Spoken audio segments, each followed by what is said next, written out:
No matter what you say, today could be the day. We've got plenty to learn and lots to see along the way. You know what time it is, no matter where you've been. So let's do it again. Listen up and let the sun shine in. We've got soul training. Time to practice what you preach. Ooh, yeah. Yes, we do. We've got soul training. And here's Daniel, Alan, and Joe. Does the name Wally Pip mean anything to you all? Wally Pip. I'm drawing a blank. Help me out. Yeah, nothing for me. Well, I know the last two episodes, one of us, me and Daniel, have been gone. The last episode, me and Daniel both were gone, if you're looking at everything chronologically. And I feel like if we don't maintain our playing position, we're going to be Wally Pipped. And I've known about Wally Pip for a long, long time, just because I've always liked sports history and useless trivia and useless facts and things that really don't matter, but they appeal to me. But Wally Pip is the reason why we know about Lou Gehrig. Wally Pip, just to read something really super fast. Wally Pip, he was born in 1893, and after appearing in 12 games for the Detroit Tigers in 1913 and playing in the minor leagues in 1914, he was purchased by the Yankees before the 1915 season. And he ended up playing for the New York Yankees with Babe Ruth, Bob Ussel, Joe Dugan, and White Hoyt. The Yankees won 3 consecutive American League pennants from 1921 through 1923 and won the 1923 World Series. And I'm not even a baseball fan. But in 1925, he lost his starting role to Lou Gehrig after he finished his major league career with Cincinnati. Although he is considered, and I'm making a connection to us, although he is considered to be one of the best power hitters of the dead ball era, Pip is now best remembered as the man who lost his starting role as a Yankees first baseman to Gehrig on June the 2nd, 1925, after experiencing a headache. This began Gehrig's streak of 2,130 consecutive games played, which stood as a Major League Baseball record for 56 years. Wow. So if you ever hear the phrase, you've been Wally Pipped or don't be Wally Pipped, it means that you've been replaced. You think I'm going to replace you guys? So, well, I mean, if we don't show up, I mean, if we need to make sure. Don't take a day off for a headache. Don't take a day off, really, for anything. Otherwise, had he not had a headache, we probably would have never heard of Lou Gehrig, which I'm thankful we did, but we also hear about Wally Pip. He won a World Series, so he's. I feel like this was the soul training version of the rest of the story. You remember Paul Harvey? Yeah. The rest of the story. So the lesson is be careful if you take off because you may be Wally Pipped. You may be, and we were. We were replaced. Yeah. We've been pipped. So I just wanted to. Listen, I like the dynamic of 3 folks, and I'm obviously 1. I had a guest with Larry. That's 2. And I got the opportunity to work with my brother, which we don't get the opportunity much. So that's right. You're not Wally Pipped. Yet. Well, just give you something to think about. Just give you a little something to think about there. Just don't take off. Anyhow, today, yes. Do you want me to introduce this topic? Oh, I forgot. Yeah, well, contradictions. We're going to talk about Bible contradictions and contradictions in the fact that we want to make sure as Bible students, we always want to make sure that everything is running true to course. I had a coworker years and years ago who I was trying to have a Bible discussion with, and she kind of snapped on me, really. It was in a school we worked in, and we were in the hallway, and she said, "You mean to tell me that all 66 books of the Bible written across 1,600 years is perfect?" And of course, my answer to her was yes. And but she wasn't buying it, and I only had 4 or 5 minutes to try to convince her otherwise, which I didn't. I failed at that, but that really highlighted that there are lots of folks out there who just think that the Bible's a book of literature or poetry, which it is too, but they think that's all that it is, and that Full is of contradictions. full of contradictions. That that you have multiple eyewitness accounts, and then you have other people who just got things documented orally, and so there's no way that it can be accurate. So what I was hoping this episode would be is that we will teach our dear listener. Do our dear listeners, is that what we call them? They're not soul trainiacs or whatever? Trainiacs. Well, we need a good name for Soul Training Soul Nation. Training Nation. We'll go with that for now. But we're trying to equip you all, our listeners out there, where if there are some contradictions, you can... write in with some great names for Soul Training fans. That would be excellent. Yeah, we would love that. Let's have a competition. We're trying to train you whenever there is someone that says, well, that's a contradiction because of this. There are some tactics off the bat that will knock out the vast majority of these alleged contradictions.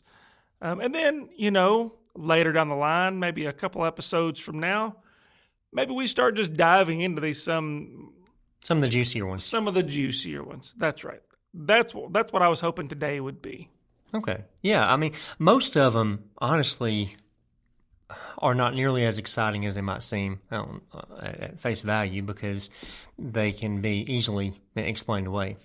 And we should kind of preface all this by pointing out that when we talk about the inerrancy of Scripture, we're making that claim about what's called the autographs, the original manuscripts, of which we don't have any that remain extant today. So a great many of the supposed alleged contradictions are going to be variances in spelling, or perhaps numerical errors, or just things that are of no consequence whatsoever and are easily explained just by the fact that you've got copies of things taking place that have been handed down to us, and we're dealing with different translations, and so some minor little variances slip in here and there, none of which have any bearing on any significant doctrine whatsoever. And so that's another thing to keep in mind as we deal with these apparent contradictions. But when somebody suggests, hey, there's some contradictions in the Bible, let's talk about some common explanations for those, what causes those things to happen, because we do believe the Bible is, the autographs are inerrant. We believe it's inspired by God and it's reliable and trustworthy. So how can it be that there would be discrepancies or contradictions? I think we should point out, though, you talk about the autographs that we don't have. Right. But we have a bunch of old manuscripts, and they pretty much all line up. Right. There's not a whole lot of discrepancies, I guess, between, the Dead Sea Scrolls proved that. We thought we had a great copy. We did have a great copy of the Bible, and then we found the Dead Sea Scrolls, and they were hundreds or thousands of years older than what we had previously. Turns out it said the same thing. Right. Especially with regard to the Old Testament there.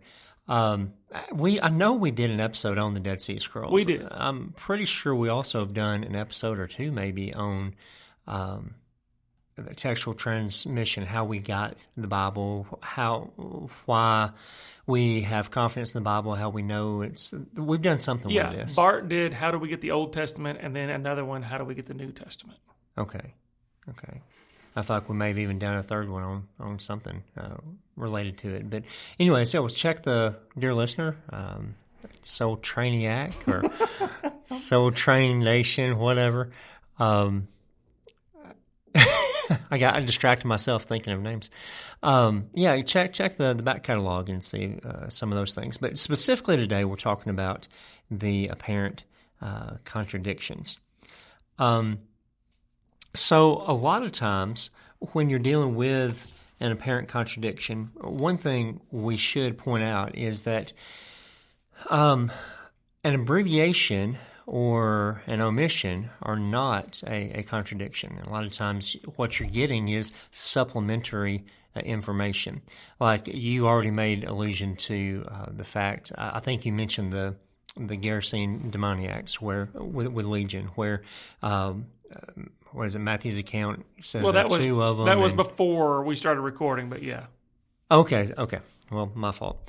So to bring that up in the recording, you have that situation where in Matthew's account there are 2 demon-possessed men, and in Mark's account there is 1. You had the same thing in Matthew's account in Matthew chapter 20, verse 30, about 2 blind men, and then Mark's account has only 1.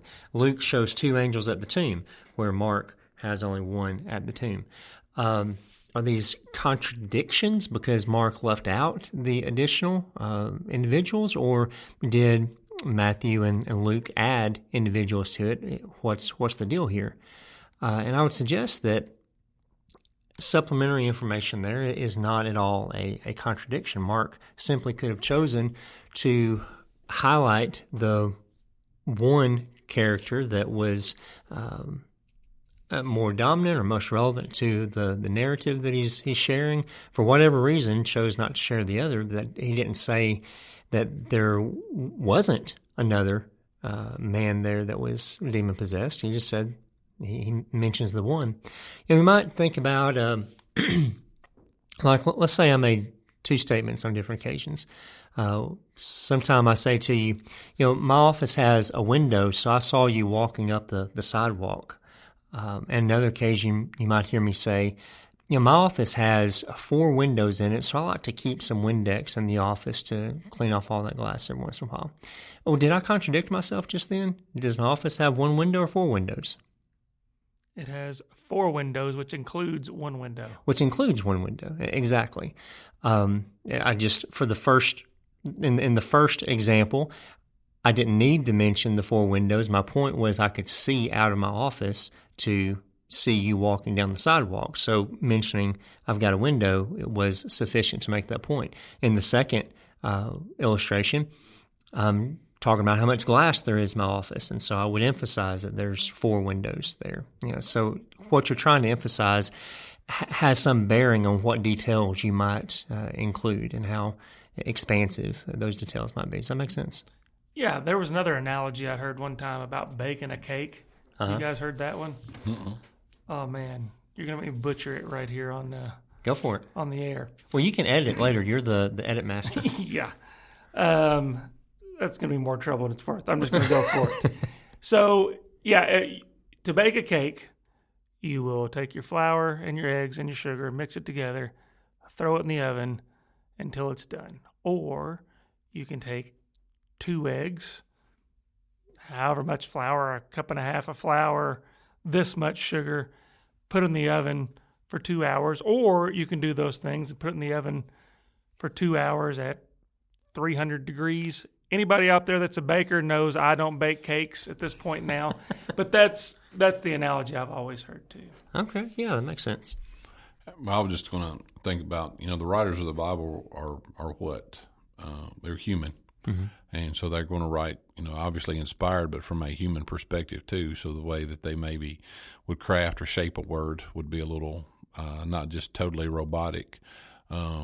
Nobody likes contradictions, but if you there's 3 of us in here. If you were to ask us to describe a painting separately and write our description down in 5 sentences, it would be pretty accurate, pretty similar, but it would also be a little different too. So I think that kind of leads into maybe where you're going. I'm glad you brought that up, because that's exactly the premise of cold case Christianity from J. Warner Wallace, is that he looked at it as he was a cold case detective that was an atheist, and he started looking at the Gospels and thought, you know what? The Gospels are eyewitness accounts. Matthew, Mark, Luke, and John, they're all saying the same thing, but some might pick up different details that the other ones didn't. So I'm glad you brought that up. Just not to get away from the tree here, so to speak, too far away, but tomorrow, I don't know when everybody will be listening to this at a different time, but 60 years tomorrow will be the anniversary of the assassination of President Kennedy. And I'm really into history and documentaries, and it's just, of course, I'm not trying to pull anybody into a conspiracy theory or lone shooter and all those things. But if you listen to any of those documentaries, people who were there on the ground and even the law enforcement, I mean, it's just so many. There's just they saw different things. Thousands and thousands and thousands of accounts. I mean, even the guy who was his name escapes me. I just saw it the other night, but he was the guy on the back of the presidential limousine who takes off running and jumps over the trunk. This guy lived to be. He just passed away. He lived to be, or he maybe still be living, but he's in his 90s, and he had a different account versus somebody on a motorcycle riding on the motorcade. And this guy was right there holding the flesh of President Kennedy and trying to help Miss Kennedy as they're going, he said 70 miles an hour to the hospital. So, well, point taken. Folks are going to have different points of view, even though you're viewing the same at the same time. If you get all those stories together, then you would have even a more complete picture, which is what I was saying with the Gospels. Because we have 4 separate accounts there in the Gospels, you have a more complete picture than you would with just one. It's not. You do, and in fact, that actually adds a little more veracity to the account that you have these different perspectives of it. You know, if you're a police officer and you're taking eyewitness testimony, if everybody said verbatim the exact same thing, you're going to think there's been some collusion there. You're going to be suspect of it. But if there's slight variance and you have people dealing with different things that have stood out to them, then that actually makes it that much more believable. Another thing to point out is that we need to interpret these documents in light of what they are intended to be. You know, you've already mentioned, I think you mentioned it during the recording. I hope I'm not going back to the pre-recording conversation again, but you mentioned different types of literature that within the Bible. You have poetry and you have prose. You have history. You have apocrypha. I'm sorry, that's not what I meant. Apocalyptic literature, not apocrypha. You have all these different types of literature that are part of Scripture, and each one is going to use language in a different way. And you're not going to interpret poetic literature with exactly the same type of exacting scrutiny on. I mean, you allow for some degree of poetic license. Does that make sense? Sure. When you're dealing with poetic literature, and also thinking about the Gospels, the language that Jesus probably spoke was Aramaic. Well, the Gospels are written in Greek, and so already we're getting a translation of. Even if you know Greek, you're getting a translation of what Jesus originally spoke. We don't have any of that recorded for us in Aramaic. So these gospel writers are making some judgment calls, inspired judgment calls, but judgment calls nonetheless as to how exactly they translate the words that Jesus said. And anybody that has dealt with different languages knows that when you're going from one language to another, it's not like a mathematical equation. You're making some judgment calls as to what word best brings out the nuance of the real meaning of what is trying to be said in this other language. And that's why sometimes, if you're just using like a translation program, a Google Translate or something like that, you can get some kind of funny sounding translations, and some funky things happen sometimes. Anyway, so two gospel writers, depending on what they are trying to emphasize, what their point is, they may choose a different word to interpret the Aramaic word that Jesus said. Does that make sense? Yeah. I mean, like even down from the 1611, King James Version and to what we have today with modern day ESV versions, there's a lot of discrepancy because of language versus math. Like you said, 7 times 8 has always been 56, but yet if you, from a language standpoint, it's not going to be the same. I mean, even, here in our little communities, you're from Alabama, you're from Tennessee, and I'm from Kentucky, and, there's some things we'll get close on, there's other things that we won't. That's true. A couple things. One, it's almost a good thing if someone's having these conversations with you because you're talking about the Bible with somebody. Sure. That's not always easy to do. And if they're interested enough to bring up what they perceive as an issue, you can talk through it and do some of the things that we're asking you to. One of the things that's probably the easiest to do is if they say, well, this verse contradicts this one. You should look at those verses. Yeah, sure. And zoom out a little bit. Don't just look at the verse, read the surrounding verses, read the chapters. Because here's an example. The Bible itself says that there is no God. Right. But if you zoom out, it's Psalm 14:1 says, the fool has said in his heart, there is no God. Mm-hmm. And so you take that out of context there, you could say the Bible says there's no God. You can't believe that. Well, that's not right. Right. You can't look at it like that. You got to read the whole thing. You know what? Speaking of context, though, it seems like so many of the issues throughout Christianity would be solved. People would just take things in context. Absolutely. Sorry for the aside. I mean, just imagine getting a letter from somebody written as they lived during the Civil War. I mean, you would always think about the context which they're writing. You know, that was, over 200 years ago. So, I mean, context is always important and should be considered. And context is king. I mean, you absolutely, so many false doctrines, both very, very harmful as well as those that are a little more innocent, happen. I don't mean to say that they're innocent false doctrines, but just mistaken ideas happen because people take things out of context. And you need to look at both, like you said, the paragraph around the verse, but also how does this fit into the overall argumentation or message of that book? How does that book fit into the overall picture of the Bible? And most of the time, you're going to get a lot better idea when you put things in context. Another thing is that a lot of these contradictions that people like to point out in the Gospels will come from little different nuances of word. Like in the Gospel of Luke, Jesus is quoted as saying in Luke chapter 6, verse 20, "Blessed are the poor." But Matthew records him saying, "Blessed are the poor in spirit." All right, so did Jesus say, "Blessed are the poor," or did Jesus say, "Blessed are the poor in spirit"?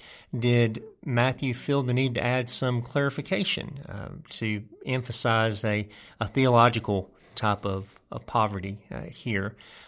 Or is it, if you look at some of the different things that Jesus taught, it's entirely probable that Jesus went over the same material many, many, many times to different audiences.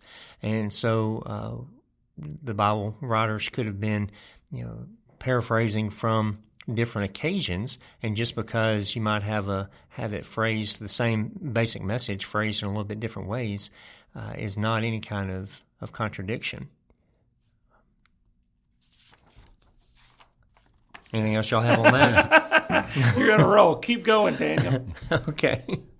Alan, did you have anything, Alan? I spoke for both of us. No, I would just that awkward radio silence that's killing everybody out there. Right. that you can fix that and close the gap. No, I'm not going to. I'm going to keep it. It's not worth it, huh?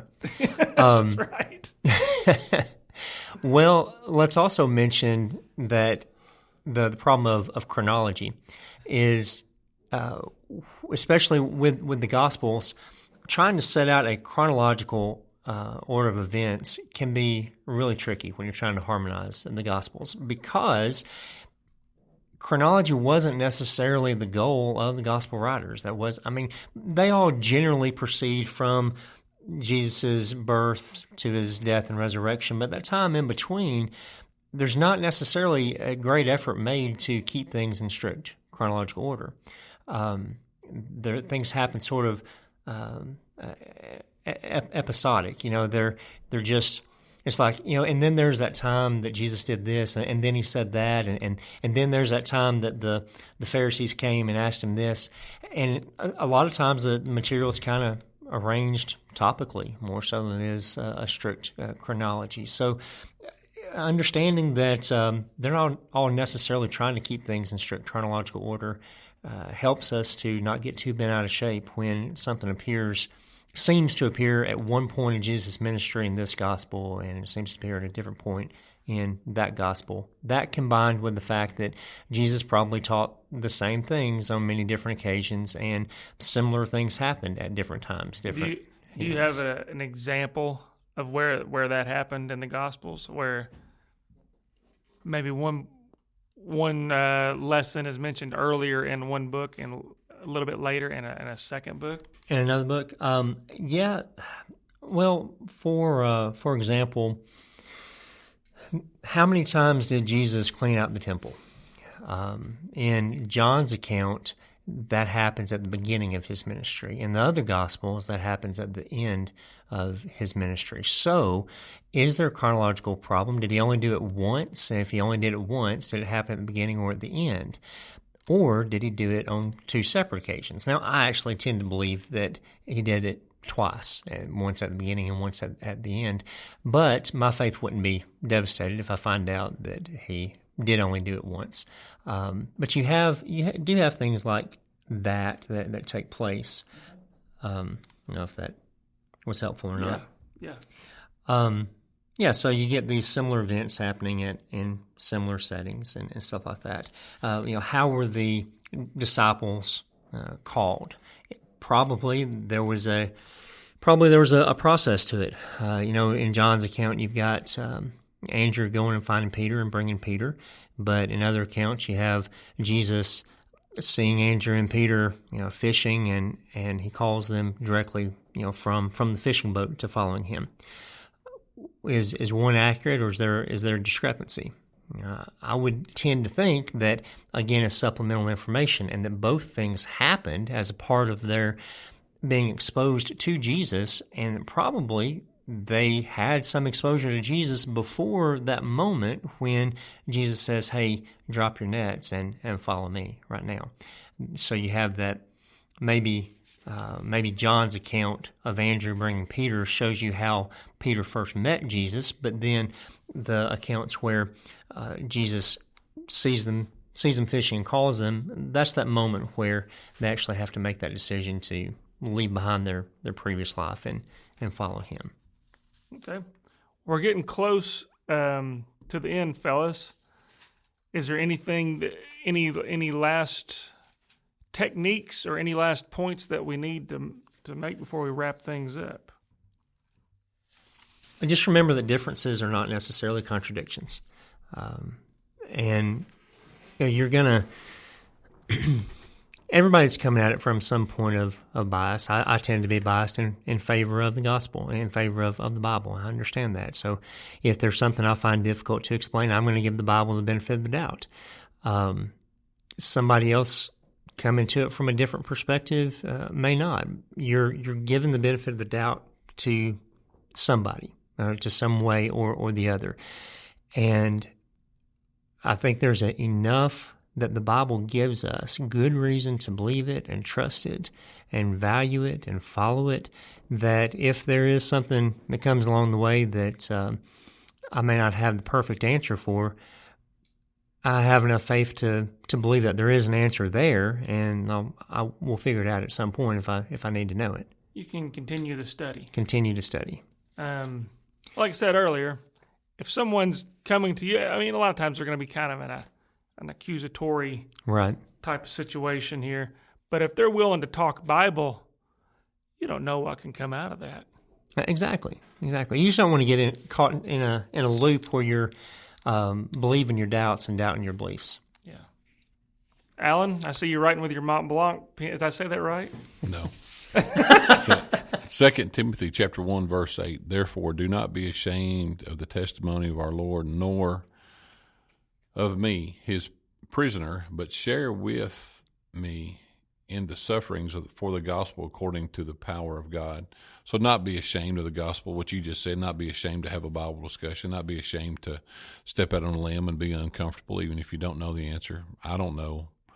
I don't think anybody knows all the answers at that moment, but, you can always keep the door open and create a research opportunity. But I actually watched a video last night about 15 things you didn't know about this pen and its company, and they pronounce it. It's a German. A lot of people think it's French, but it's German. Mont Blanc. Okay. I'm not even going to attempt it. I feel like I'm so far below that pen, I shouldn't utter its name. Yeah, me too. It was a gift. I didn't buy it. that pen's made a few cameos on this show. It was even mentioned, like, what? With the Terry on the money episode. Yeah, exactly. Yeah, that was it. Terry That's knew when I heard about it. Oh, yeah, He did. Yeah, he should. I love Terry. So. All right. Well, I guess our time is about up here, and I want to thank you, dear listener, for being a part of Soul Training, for letting us be a part of your spiritual journey. If you have questions, we'd love to hear them, comments, disagreements. You want to set us straight on something, we like to be set straight. Also, since we're thinking about doing some more episodes dealing with specific contradictions, if there's a contradiction that you have questions about that's been particularly troubling to you. Alleged contradiction, that's right. That's an important adjective there, qualifier. If there's an alleged contradiction that's been bothersome to you, write us and tell us about it. Let us know, and we'll attempt to deal with that. So, on behalf of, we want to thank the elders at the South Korean Church of Christ for making Soul Training possible. And on behalf of Alan and Joe, I'm Daniel. And until next time, keep soul training. Soul training. Time to practice what you preach. Ooh, yeah. Yes, we do. We've got soul training. To learn more, you can email us at soultrainingpodcast@gmail.com, or you can write to us, P.O. Box 503, Glasgow, Kentucky, 42142. That's Soul Training.